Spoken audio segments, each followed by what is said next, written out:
There are many obstacles to overcoming addiction, and one of the biggest hurdles is stigma. I spoke with the Senior Vice President of Gateway Foundation, Teresa Garate, to learn how this stops people from getting the help they need. I think it's important for everybody to recognize that addiction is a disease of the brain. It was deemed so over 50 years ago, and I think still now there's a little bit misconception and ignorance around that, and people think that it's a choice, like a moral failing, and it's not.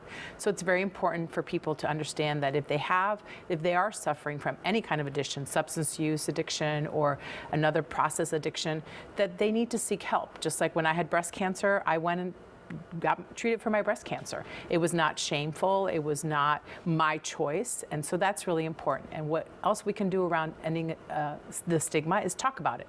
I was getting ready to say, because a lot of people don't refer to addiction as a disease. They refer to it as a problem or an issue.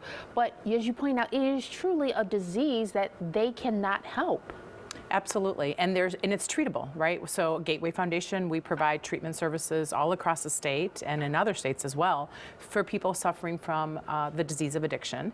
And we actually have a new program, Explore Recovery, where people can learn about that, and it's free.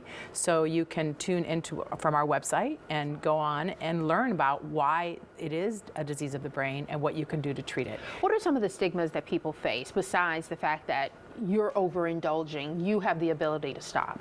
So a lot of people that have suffer from addiction also suffer from a co-occurring mental health issue, a mental illness, right? So a lot of times people self-medicate with substances, or it's a way to escape, using those substances. Not everyone that has a mental health issue also has an addiction, but a lot of times it comes together. So one of the things to recognize is that there's a lot of shame, right? People don't want to be called crazy. People don't want to be called an addict.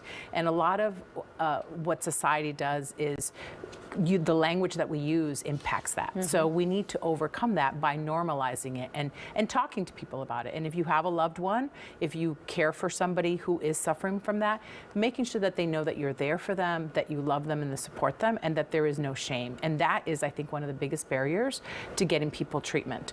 Almost 100,000 people died of an overdose last year during the pandemic. That's 30,000 more than pre-pandemic. Wow. So in the pandemic, we kind of forgot that before the pandemic, mental health and substance use was the biggest public health issue of our time, and people were dying every day. Now there's more people dying every day.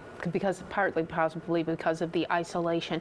But in trying to destigmatize it, you also don't want to enable someone, because you've destigmatized it and you've tried to relate to them. You don't want them to think, okay, I get it, and that this is okay.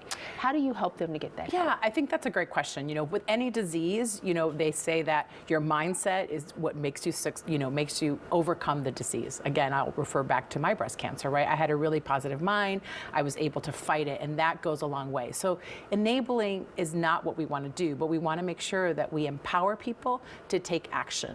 One of the things that I think, when the person says, I need treatment, we need to get them into treatment right away. Don't because wait. they change their mind and they say, okay, I'm okay.